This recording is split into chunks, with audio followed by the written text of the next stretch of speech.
ഹരേ കൃഷ്ണ ഹരേ കൃഷ്ണ രാധേശ രാധേശ ഹരേ നാരായണ ഹരേ നാരായണ ഹരി ഓം ഭഗവാന്റെ ഇന്നത്തെ ഉച്ചപൂജ അലങ്കാരം വന്നിട്ടുണ്ടല്ലേ. എങ്ങനെയാണെന്ന് പൊന്നുണ്ണി കണ്ണൻ ശ്രീലകത്ത് നിൽക്കുന്നതെന്ന് നമുക്ക് നോക്കാം. എല്ലാവരും ഇതിനെ കണ്ടു കഴിഞ്ഞിട്ടുണ്ടാവും. എങ്ങനെയാണ് പൊന്നുണ്ണി ഇന്ന് ശ്രീലകത്ത് നിൽക്കുന്നത്? കുട്ടിക്കുറുമ്പനായിട്ടുള്ള നമ്മുടെ പൊന്നുണ്ണി കണ്ണൻ ശ്രീലകത്ത് നിൽക്കുന്നത് എങ്ങനെയാണ് എന്ന് നമുക്ക് എല്ലാവർക്കും എന്നോടൊപ്പം എൻ്റെ ശബ്ദത്തോടൊപ്പം നിങ്ങളെല്ലാവരും എന്നോടൊപ്പം വരിക. ഭഗവാന്റെ അടുത്തേക്ക് ആ ഗുരു ഭവനപുരിയിലേക്ക് നിങ്ങളെല്ലാവരെയും സ്വാഗതം ചെയ്യുക. എവിടെ ഇരുന്നായാലും എൻ്റെ ശബ്ദം കേൾക്കുന്ന കുറച്ച് സമയത്തേക്ക് മനസ്സുകൊണ്ട് എന്നോടൊപ്പം ആ ശ്രീലകത്തേക്ക് വരിക കേട്ടോ. എല്ലാവരും ഭഗവാനെ കാണണ്ടേ, പൊന്നുണ്ണി കണ്ണനെ ഇന്ന് എങ്ങനെയാന്ന് കാണണ്ടേ. ഉച്ചപൂജ നട അടച്ച് തുറന്ന് എങ്ങനെയാണ് കളഭ അലങ്കാരത്തിൽ പൊന്നുണ്ണി കണ്ണൻ എങ്ങനെയാ നിൽക്കുന്നതെന്ന് നമുക്ക് കാണണ്ടേ. അങ്ങനെ പൊന്നുണ്ണിക്കണ്ണനെ കാണാനായിട്ട് എല്ലാവരും ആ കൊടിമരത്തിന് കീഴേ കൂടെ മനസ്സുകൊണ്ട് എൻ്റെ ശബ്ദത്തിനോടൊപ്പം തന്നെ നിങ്ങളെല്ലാവരും ശ്രീലകത്തേക്ക് വരും കേട്ടോ. അങ്ങനെ ഇന്ന് പൊന്നുണ്ണിക്കണ്ണൻ എങ്ങനെയാ നിൽക്കുന്നത്? വല്ലാത്തൊരു കുറുമ്പനായിട്ടാണ് നിൽക്കുന്നത്. കാണുമ്പോൾ തന്നെ നമുക്ക് ചിരി വരുന്നുണ്ടല്ലേ. എങ്ങനെയാ ബലരാമേട്ടൻ്റെ പിറകില് തോളിൽ കാല് വെച്ചുകൊണ്ട് മോളിൽ കയറി നിൽക്കുകയാണ്. എന്തോ എത്തിപ്പിടിക്കാനുള്ള ഭാവത്തിലാണ് അല്ലേ. ഭയങ്കര കുസൃതിയാണല്ലേ പൊന്നുണ്ണി. ഭയങ്കര കുസൃതി എന്ന് വെച്ചാൽ ഒരു തരത്തിലും നമുക്ക് എന്താ പറയാ, കുറുമ്പ് തന്നെ കുറുമ്പ്. അങ്ങനെയാണ്. ഏട്ടനാണെങ്കിലോ ഏട്ടൻ നല്ല എല്ലാറ്റിനും ഉണ്ണിക്ക് എന്ത് കുസൃതിക്കും ഏട്ടനൊപ്പം ഉണ്ടാവും കേട്ടോ. എല്ലാറ്റിൻ്റെയും പുറകിലുള്ള കൈകള് ആ ഏട്ടൻ തന്നെയാണ്, ബലരാമേട്ടൻ തന്നെയാണ്. അതാ ഉണ്ണി പറയുന്ന എല്ലാ കാര്യങ്ങൾക്കും ഏട്ടൻ കൂടെയുണ്ട്. പുറത്ത് കയറി നിന്നിട്ട് വെണ്ണക്കുടങ്ങളൊക്കെ തട്ടിമറിക്കാനും അതിൽ നിന്ന് വെണ്ണ കഴിക്കാനും ഒക്കെ നമ്മൾ പല അലങ്കാരങ്ങൾ, ഉച്ചപൂജ അലങ്കാരങ്ങളിലൊക്കെ പല നമ്മളിതൊക്കെ കണ്ടിട്ടുള്ളതാണ്. ഞാൻ പറഞ്ഞിട്ടുണ്ട് കുറെ ഉച്ചപൂജ അലങ്കാരത്തിൽ ഇതൊക്കെ ഞാൻ പറഞ്ഞു പോയിട്ടുണ്ടെന്ന് തോന്നുന്നു. ഈ ഒരു സീനും ഞാൻ പറഞ്ഞു പോയിട്ടുള്ളതാണ്. അങ്ങനെയുള്ള പൊന്നുണ്ണിക്കണ്ണനെയാണ് നമ്മൾ ഇന്ന് ശ്രീലകത്ത് കാണുന്നത്. എന്ത് സന്തോഷല്ലേ പൊന്നുണ്ണിക്കണ്ണന്റെ ഇങ്ങനെ കുറുമ്പുകൾ കാണുന്നത്. നമുക്ക് എന്താ പറയാ, അത്ര മനോഹരമായി നമുക്ക് ഭയങ്കരമായിട്ട് നമ്മളെ സന്തോഷിപ്പിക്കാനായിട്ടതാ കുറുമ്പൊക്കെ കാട്ടി ഏട്ടന്റെ തോളിൽ ഇങ്ങനെ രണ്ട് കാലും വെച്ച് എങ്ങനെ മുകളില് ആ ഗുരുവായൂർ കേശവന്റെ കൊമ്പൊക്കെ ഇങ്ങനെ എത്തിപ്പിടിക്കാനായിട്ട് ഞാൻ അങ്ങനെയൊക്കെ ആട്ടോ പറയാ. എൻ്റെ ചില ഭാവനകൾ ഇങ്ങനെയൊക്കെ പോ എങ്ങനെ ഏട്ടൻ്റെ മുതുകിൽ കയറി നിന്ന് ആ തോളിലൊക്കെ കാൽ വെച്ച് കയറി നിന്നിട്ട് ആ ഗുരുവായൂർ കേശവന്റെ കൊമ്പ് പിടിച്ചിട്ട് അവിടെ നിന്ന് ഊഞ്ഞാലാടുന്ന ഉണ്ണിക്കണ്ണൻ. അവിടെ നിന്ന് അങ്ങോട്ടാടുന്നു ഇങ്ങോട്ടാടുന്നു, അതിൻ്റെ മേളിൽ കയറുന്നു, കൊടിമരത്തിന്റെ മേളിൽ കയറുന്നു. എന്തൊക്കെ ചെയ്യണം, എന്തൊക്കെ ചെയ്യാനും പൊന്നുണ്ണിക്ക് ഒരു ബുദ്ധിമുട്ടുമില്ല. ഏട്ടൻ എല്ലാറ്റിനും കൂടെയുണ്ട്, സപ്പോർട്ടായിട്ട് എല്ലാറ്റിനും ഏട്ടൻ കൂടെയുണ്ട് കേട്ടോ. അങ്ങനെ നിൽക്കുന്ന പൊന്നുണ്ണിക്കണ്ണനാണ്, കുറുമ്പനായിട്ടുള്ള പൊന്നുണ്ണിക്കണ്ണനാണ് നമ്മൾ ഇന്ന് ശ്രീലകത്ത് കാണുന്നത്. അങ്ങനെ ആ ശ്രീലകത്ത് നിൽക്കുന്ന പൊന്നുണ്ണിക്കണ്ണന്റെ ഭാവം ഒന്ന് നോക്കൂ. ആ ഏട്ടന്റെ ബലരാമേട്ടന്റെ മുഖം ഒന്ന് നോക്കൂ. അതിഗംഭീരമായിട്ട് കേറിക്കോളൂ, പുറത്ത് കയറിക്കോളൂ എന്നൊക്കെയുള്ള ഭാവത്തിൽ ഇങ്ങനെ സന്തോഷമായിട്ട് ഉണ്ണിക്ക് എന്ത് കുറുമ്പ് കണ്ടാൻ ഏട്ടന്റെ സമ്മതമാണ്. എല്ലാറ്റിനും കൂട്ടുണ്ട് ഏട്ടൻ. അങ്ങനെയാണ് ബലരാമേട്ടൻ വന്നിട്ടുള്ളത്. ഹരേ കൃഷ്ണ. അങ്ങനെ ആ സഹോദരങ്ങൾ ഇങ്ങനെ ആ ശ്രീലകത്ത് ഇങ്ങനെ നിന്ന് തുള്ളി കളിക്കുകയാണ് അല്ലെ. എത്ര കണ്ടിട്ട് ഇങ്ങനെ കൊതിയാവുന്ന, അതായത് നമുക്ക് ഒരിക്കലും ഇങ്ങനെ ഇത്രയും സഹോദര്യത്തെ പറ്റിയൊക്കെ അല്ലെ, കണ്ണന്റെ ആ ഒരു സഹോദരനോടുള്ള സ്നേഹത്തെയൊക്കെ പറ്റി നമുക്കും കാണുമ്പോൾ തന്നെ നമ്മുടെ കുടുംബങ്ങളിലൊക്കെ കാണുമ്പോൾ നമുക്കൊക്കെ ഇങ്ങനെ ഭയങ്കര സന്തോഷം തോന്നാണ്. ബലരാമേട്ടനെ അറിയാലോ എല്ലാവർക്കും, കഥ എല്ലാവർക്കും അറിയുന്നതാണ്. പലപ്പോഴും ഞാൻ കഥകളിലൂടെയൊക്കെ ഇങ്ങനെ കടന്നു പോകുമ്പോൾ ഉച്ചപൂജ അലങ്കാരത്തിലൊക്കെ കുറച്ചിങ്ങനെ കഥ പറഞ്ഞു പോവാറുണ്ട്. ഓരോ ഓരോ വർണ്ണനയിലും പലപ്പോഴായിട്ട് കഥ പറഞ്ഞു പോവാറുണ്ട്. ഇതിൽ പ്രത്യേകമായിട്ട് പറയാനുള്ളത് എല്ലാവർക്കും അറിയുന്ന കഥ തന്നെയാണ്. രോഹിണി എന്ന് പറയുന്ന മാതാവ് എന്ന് പറയുന്നത് നമ്മുടെ ദേവകി അമ്മയുടെ സഹോദരിയാണ്, മൂത്ത സഹോദരിയാണ്. ഞാനും കേട്ടറിഞ്ഞിട്ടുള്ള കഥയായിട്ടല്ലാണ്ട് എനിക്കും അത്ര വലിയ അല്ലാതെയുള്ള അറിവുകളൊന്നുമല്ല, എല്ലാം കേട്ടറിഞ്ഞിട്ടുള്ളത് തന്നെ. അങ്ങനെ ആ ദേവകി മാതാവിൻ്റെ സഹോദരിയാണ്. അപ്പോൾ വസുദേവരെ ആദ്യം കല്യാണം കഴിച്ചത് രോഹിണി മാതാവിനെയാണ്.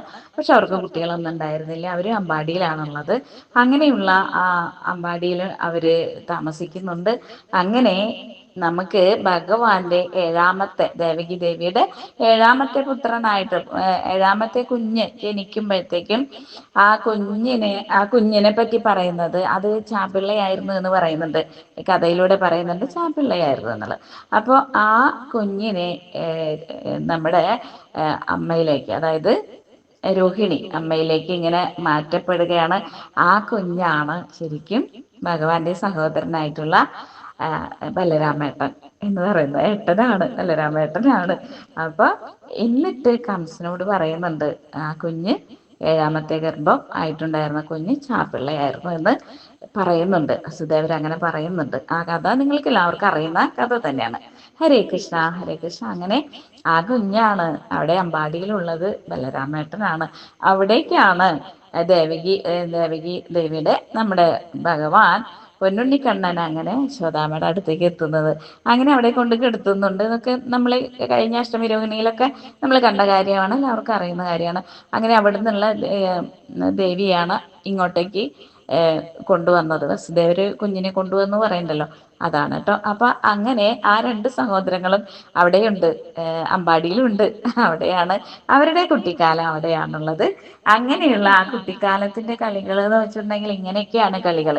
എല്ലായിടത്തും ചേട്ടന്റെ കൂടെ ഇങ്ങനെ ഓടി നടക്കുക, കളിക്കുക, വെണ്ണക്കുടങ്ങളൊക്കെ തട്ടിയെടുക്കുക, പിന്നെ ഗോക്കളെയൊക്കെ കൊണ്ട് നടക്കുക, അവരെങ്ങനെ കളിച്ച് തിമിർത്ത് നടക്കുക എന്നറിയില്ല കുട്ടിക്കാലം. അങ്ങനെയാണ് ആ കുട്ടികൾ അവിടെ ഉണ്ടായിരുന്നത്. ഹരേ കൃഷ്ണ, ഹരേ കൃഷ്ണ. അങ്ങനെയുള്ള പൊന്നണിക്കണ്ണന്റെ ആ ഭാവത്തെ ഒക്കെ ഒന്ന് നോക്കൂ. എല്ലാ കുറുമ്പിനും ആ മുഖത്തെ ആ ആ മുഖഭാവം തന്നെ നമുക്ക് നോക്കാം. ചേട്ടൻ എല്ലാത്തിനും റെഡിയാണ്. അതാ അനിയൻ എന്താണ് കണ്ണൊക്കെ ഉരുട്ടി പിടിച്ചുകൊണ്ട് പുഞ്ചിരിച്ചുകൊണ്ട് അതാ ഞാൻ ചേട്ടന്റെ തോളിലാണ് കയറി നിൽക്കുന്നത്. എത്ര എക്സ്പീരിയൻസ്ഡ് അല്ലേ. അങ്ങനെ ആ പൊന്നോടൊക്കെ ചേർത്ത് പിടിച്ചിട്ടുണ്ട്. അങ്ങനെയുള്ള പൊന്നുണ്ണിക്കണ്ണന്റെ മയിൽപ്പീലിയൊക്കെ കാണാം. അങ്ങനെ മുടി ചുരുളുകളൊക്കെ ഇങ്ങനെ മുഖത്തേക്ക് വന്ന് വീഴുന്നതായിട്ട് കാണാം അല്ലെ. എന്തൊരു ഭംഗിയിലല്ലേ കിടക്കുന്നത്. അങ്ങനെ ആ കണ്ണിലേക്കൊക്കെ നോക്കാം. നമ്മളെ ഇങ്ങനെ ഭക്തരെ ഇങ്ങനെ ആനന്ദത്തില് ആറാടിക്കാനായിട്ട് ആ ഒരു വേഷം, ഇന്നത്തെ അലങ്കാരം കളമ്പച്ചാർത്ത് ഇങ്ങനെയാണ് വന്നിട്ടുള്ളത്. അങ്ങനെ അരമണിക്ക് ഇങ്ങനെ കാൽത്തളകളൊക്കെ ഇട്ടിട്ടുണ്ട്, നല്ല 2-3 മാലകളൊക്കെ ഇട്ടിട്ടുണ്ട്, സ്വർണ്ണമാലകളൊക്കെ ഇട്ടിട്ടുണ്ട്, കാത് പൂക്കളൊക്കെ വെച്ചിട്ടുണ്ട്. അങ്ങനെ ആ പൊന്നുണ്ണി ഇങ്ങനെ കൈവളകളും തോൾവളകളൊക്കെ ആയിട്ട് ഗോപി ചന്ദനക്കുറിയൊക്കെ ആയിട്ട് അങ്ങനെ നിൽക്കുകയാണ്. ഭഗവാൻ അങ്ങനെ നിൽക്കുന്ന ഭാവമാണ് നമുക്കിന്ന് ശ്രീലകത്ത് കാണുന്നത്. അങ്ങനെ ഉണ്ടമാല, വനമാലയൊക്കെ, തെച്ചി തുളസി താമര അങ്ങനെയുള്ള ഉണ്ടമാലയൊക്കെ അതിമനോഹരമായിട്ട് രണ്ടുപേരും ഇട്ടിട്ടുണ്ട് അല്ലെ. അങ്ങനെയുള്ള മാലകളൊക്കെ ഇട്ടുകൊണ്ട് ഭഗവാൻ അങ്ങനെ പൊന്നുണ്ണിക്കണ്ണൻ ചേർത്ത് പിടിച്ചിരിക്കുന്ന പൊന്നോടക്കുഴൽ നമുക്ക് കാണാം. ആ പൊന്നോടക്കുഴലും പിടിച്ചുകൊണ്ട് അങ്ങനെ ആ കുസൃതിയൊക്കെ ഒപ്പിച്ചുകൊണ്ട് ആ സഹോദര്യ സ്നേഹത്തെ നമ്മളിലേക്ക് കൊണ്ടുവരുന്ന ആ പൊന്നു ഭഗവാന്റെ ഭാവത്തോടു കൂടി ഇന്ന് ഉള്ള ഭാവമാണ് നമ്മൾ ഇന്ന് ശ്രീലകത്ത് കാണുന്നത്. എല്ലാവർക്കും ഭഗവാന്റെ ആ കുഞ്ഞു കളിയിൽ മനസ്സിലാക്കാൻ സാധിക്കുന്നു. ഭഗവാന്റെ ആ സ്നേഹത്തെ മനസ്സിലാക്കാൻ പറ്റുന്നു. എല്ലാവരിലേക്കും ഭഗവാന്റെ ആ സാഹോദര്യത്തെ എത്തിക്കുന്നു. ഹരേ കൃഷ്ണ, ഹരേ കൃഷ്ണ. അങ്ങനെയുള്ള ഭാവത്തിൽ പൊന്നുണ്ണിക്കണ്ണൻ ഇങ്ങനെ നിന്ന് കളിച്ചുകൊണ്ടിരിക്കുകയാണ് ശ്രീലകത്ത്. അങ്ങനെ നെയ്വിളക്കിന്റെ ശോഭയിൽ ഇങ്ങനെ പൊന്നുണ്ണിക്കണ്ണൻ ഇങ്ങനെ ഏട്ടനുമായിട്ട് ഇങ്ങനെ തിളങ്ങി നിൽക്കുന്ന ഭാവമാണെന്ന് ശ്രീലകത്ത് കളവച്ചാർത്തിൽ വരച്ചിരിക്കുന്നത്. അങ്ങനെയുള്ള ആ ഭാവം കാണുമ്പോൾ തന്നെ നമുക്ക് എത്ര സന്തോഷമാണ് അല്ലെ. ശ്രീലകത്ത് എത്താൻ കഴിഞ്ഞ നിങ്ങൾക്ക് എല്ലാവർക്കും, എന്നോടൊപ്പം എത്താൻ കഴിഞ്ഞ നിങ്ങൾക്ക് എല്ലാവർക്കും ഭഗവാന്റെ നിത്യമായ അനുഗ്രഹം ഉണ്ടാവട്ടെ. പൊന്നുണ്ണിക്കണ്ണനെ ഇങ്ങനെ രണ്ടുപേരെ ഒരുമിച്ച് കാണാൻ സാധിച്ച എല്ലാവർക്കും ഭയങ്കര സന്തോഷമാണ് ഇങ്ങനെ കാണാനായിട്ട്. പൊന്നുണ്ണിക്കണ്ണൻ ഇങ്ങനെ കാണല്ലേ. അപ്പൊ ആ കളിയും ചിരിയും ഒക്കെ നമ്മുടെ മനസ്സിലേക്ക് കൊണ്ടുവരാ, ആ ദിവ്യരൂപത്തെ മനസ്സിലേക്ക് കൊണ്ടുവരാ, സഹോദരങ്ങളുടെ സ്നേഹത്തെ മനസ്സിലേക്ക് കൊണ്ടുവരാ. എല്ലാവർക്കും ഇതുപോലെയൊക്കെ ആവാൻ സാധിക്കട്ടെ എന്ന് പ്രാർത്ഥിക്കുകയാണ്. എന്നും ഈ സ്നേഹവും സഹോദര്യവും ഒക്കെ എപ്പോഴും എല്ലാവരുടെ മനസ്സിലും കാത്തു സൂക്ഷിക്കുക. കണ്ണൻ ഇങ്ങനെ നമുക്ക് ഓരോ കാര്യങ്ങൾ പറഞ്ഞു തരുന്നുണ്ട് അല്ലെ. ഈ അലങ്കാര വർണ്ണനയിലൂടെ എനിക്കും ഇതൊക്കെ പറയാൻ സാധിക്കുന്നില്ല. ഭഗവത് അനുഗ്രഹമാണ്, വേറെ ഒന്നുമല്ല. ഹരേ കൃഷ്ണ, ഹരേ കൃഷ്ണ. അങ്ങനെയുള്ള പൊന്നുണ്ണിക്കണ്ണനെ നമ്മൾക്കിന്ന് കാണാൻ സാധിക്കുന്നു. ശ്രീലകത്തേക്ക് എല്ലാവരും വരുന്നു. അങ്ങനെ പൊന്നുണ്ണിക്കണ്ണന്റെ ആ ഏട്ടന്റെയും അനിയന്റെയും പൊന്നു പാദങ്ങളിൽ നമ്മുടെ സർവ്വദുഃഖങ്ങളും വേദനകളും ദുരിതങ്ങളൊക്കെ നമുക്ക് സമർപ്പിക്കാൻ സാധിക്കട്ടെ. ഭഗവാനോടൊപ്പം ചേർന്ന് നിന്നുകൊണ്ട് നമ്മളെ അടുത്തേക്ക് ഇങ്ങനെ നമ്മളെയും നമ്മുടെ അടുത്തും വന്ന് നിന്നുകൊണ്ട് നമ്മുടെയും തോളിലൊക്കെ പിറകില് തോളിൽ ചവിട്ടി കയറി നിൽക്കുന്ന ഭാവം നമ്മുടെ കൂടെയും ഉണ്ട് കേട്ടോ കണ്ണൻ. അങ്ങനെ നമുക്ക് അങ്ങനെ നമ്മുടെ മനസ്സിലും ഈ ഒരു ഭാവത്തെ നമ്മുടെ കൂടെ ഇങ്ങനെ നമ്മുടെ അടുത്തും നിൽക്കുന്ന ഭാവത്തെ ഓരോരുത്തരും മനസ്സിലേക്ക് കൊണ്ടുവരിക. നമ്മള് ബലരാമേട്ടൻ ഞാനാണ്, അല്ലെങ്കിൽ നമ്മൾ ഓരോരുത്തരുമാണ് ഏട്ടനോടൊപ്പം തന്നെയാണ് കണ്ണൻ നിൽക്കുന്നത്, നമ്മളോടൊപ്പം തന്നെയാണ് കണ്ണനുള്ളത്. അങ്ങനെയുള്ള ഭാവത്തിൽ പൊന്നുണ്ണി കണ്ണനെ എന്ന് ശ്രീലകത്ത് കാണാൻ സാധിക്കുന്നത് ഇത്ര മനോഹരമായ ഭാവമാണ് അല്ലെ. ഹരേ കൃഷ്ണ ഹരേ കൃഷ്ണ. അങ്ങനെയുള്ള പൊന്നുണ്ണിക്കണ്ണനെ നമുക്കിന്ന് കാണാൻ സാധിക്കുന്നു. അങ്ങനെ ശ്രീലകത്ത് നിന്ന് ഭഗവാനെ ആ തീർത്ഥക്കുളത്തിൽ നിന്ന് വരുന്ന എപ്പോഴും പറയുന്ന പോലെ അതൊരു അവിസ്മരണീയ, പറയാതിരിക്കാൻ വയ്യ. എന്താ കാരണം എന്താ വെച്ചിട്ടുണ്ടെങ്കിൽ നമുക്ക് അവിടെ ഫീൽ ചെയ്യുന്നതാണ്. കാരണം എല്ലാവർക്കും ഫീൽ ചെയ്യുന്ന കാര്യമാണ് ഞാനിപ്പോൾ ഉച്ചപൂജ അലങ്കാരത്തിൽ പറയുന്നത്. ആ തീർത്ഥക്കുളത്തിൽ നിന്ന് ഒഴുകിയെത്തുന്ന ആ തണുത്ത കാറ്റ് ഭഗവാന്റെ ശ്രീലകത്തേക്ക് കടന്ന് ആ ഭഗവാനെ തൊട്ട് തലോടിക്കൊണ്ട് അങ്ങനെ തഴുകിക്കൊണ്ട് ആ നമ്മളിലേക്ക് ആ അഷ്ടദ്രവ്യ, അതായത് ഗന്ധം പുകയ്ക്കുന്ന ആ പുകയിലൂടെയൊക്കെ ഇട്ട് കളഭത്തിൻ്റെയും ചന്ദനത്തിൻ്റെയും സാമ്പ്രാണിയുടെയും ഒക്കെ ആ പുക നമ്മളിലേക്ക് ഇങ്ങനെ എത്തുന്നത്, നമ്മളിങ്ങനെ വട്ടം ചുറ്റിക്കൊണ്ട് അങ്ങനെ തലോടിക്കൊണ്ട് കടന്നു പോകുന്നത്, നമ്മളെ ഇങ്ങനെ കുളിരണിയിച്ചുകൊണ്ട് കടന്നു പോകുന്ന ഭാവം അത് എല്ലാവരും അനുഭവിക്കുന്നതാണ്. ശ്രീലകത്തെത്തുന്ന എല്ലാവർക്കും ഈ ഒരു ഭാവത്തെ, ആ ഭാവ വിസ്മയത്തെ നമുക്ക് അനുഭവിക്കാൻ സാധിക്കുന്നതാണ്. അങ്ങനെ ശ്രീലകത്ത് നമ്മളിങ്ങനെ നിൽക്കുമ്പോൾ നമ്മളെയും കഴുകി തല ഓടിക്കൊണ്ട് പോകുന്ന നമ്മുടെയൊക്കെ സർവ്വ ദുഃഖങ്ങളെ ഇങ്ങനെ മാറ്റിക്കൊണ്ട് നമ്മുടെ മനസ്സിലൊക്കെ ആ സമയത്ത് എന്താ ഉണ്ടാവുക, ഒന്നും ഉണ്ടാവില്ല. കണ്ണനെ കുറിച്ചുള്ള ഓർമ്മകൾ മാത്രം, ഭഗവാൻ തന്നെ മാത്രം മനസ്സിൽ എല്ലാവർക്കും നിറഞ്ഞു നിൽക്കട്ടെ. എപ്പോഴും മനസ്സിലേക്ക് ആ ദിവ്യ രൂപത്തെ എല്ലാവർക്കും കൊണ്ടുവരാൻ സാധിക്കട്ടെ.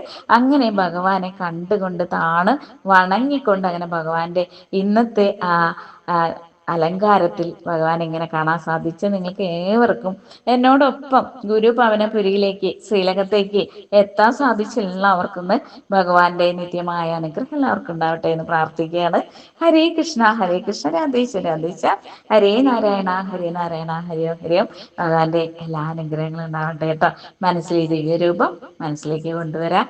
എപ്പോഴും ഭഗവാൻ ഒപ്പമുണ്ട് എന്ന് നമ്മുടെ മനസ്സിൽ ഉള്ളത് ആ ഭഗവാനാണ്. പൊന്നു താമരയിൽ ഇരിക്കുന്നത് കണ്ണനാണ്.